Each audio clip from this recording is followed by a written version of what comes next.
Journée mondiale de la maladie de Chagas, 14 avril.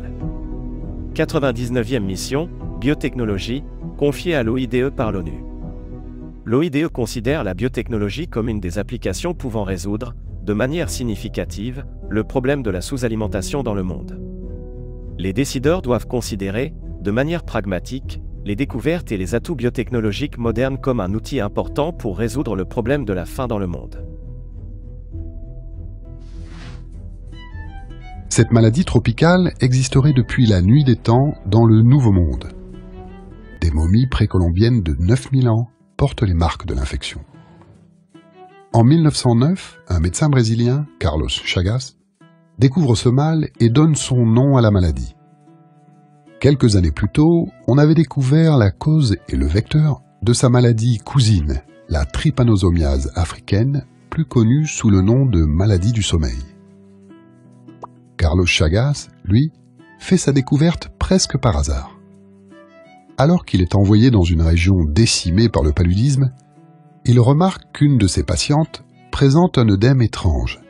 Dans son sang, il découvre un parasite, qu'il appelle le Trypanosoma cruzi, un trypanosome différent de ceux que l'on connaissait alors. Chagas réussit le tour de force de décrire la maladie de A à Z. Non seulement le parasite, mais aussi son vecteur, une punaise, la vinchuca, et les signes cliniques de la maladie. Mais de nombreux pays, qui refusent d'investir dans l'étude d'une nouvelle pathologie, tentent de faire croire à une fraude. L'existence de la maladie de Chagas ne sera reconnue et acceptée que dans les années 30. Et il faudra attendre les années 50 pour qu'elle soit enfin considérée comme un problème de santé publique. À cette époque, sur les 18 millions de personnes malades, 250 000 en meurent chaque année, essentiellement en Amérique latine. Depuis la découverte de la maladie de Chagas, la recherche d'une thérapie est une gageure. Le médicament principal, le benznidazole, date de 1969. Malgré ses nombreux effets secondaires, le benznidazole et une autre molécule tout aussi toxique, le nifurtimox, sont à ce jour les seuls recours thérapeutiques.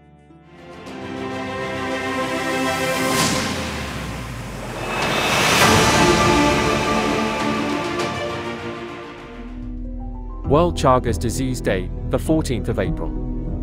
99th Mission, Biotechnology, entrusted to IOED by UN.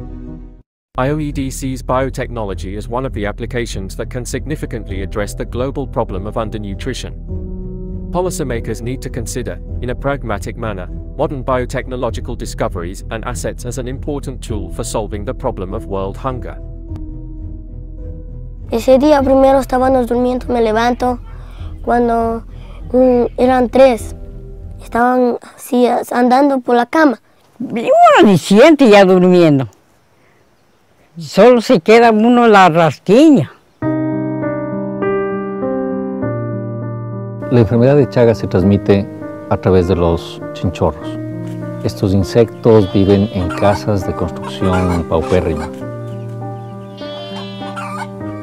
Yo trabajo con microorganismos, con Trypanosoma cruzi, el agente causal de la enfermedad de Chagas, la enfermedad parasítica más importante de Latinoamérica, y trato de entender la biología de este parásito para prevenir la enfermedad.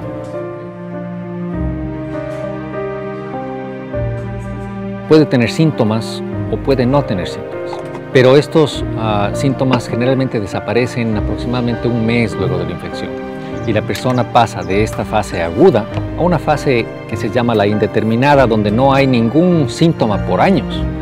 Durante este tiempo el parásito sigue reproduciéndose en las células que conforman los órganos de la persona. El mayor problema es realmente cuando estos daños se presentan en el corazón. Y mi abuelita también falleció y como el doctor Mario decía que eso, o sea, se crece el corazón, que los órganos, y mi abuelita también tuvo el problema de que ella tenía el corazón demasiado grande.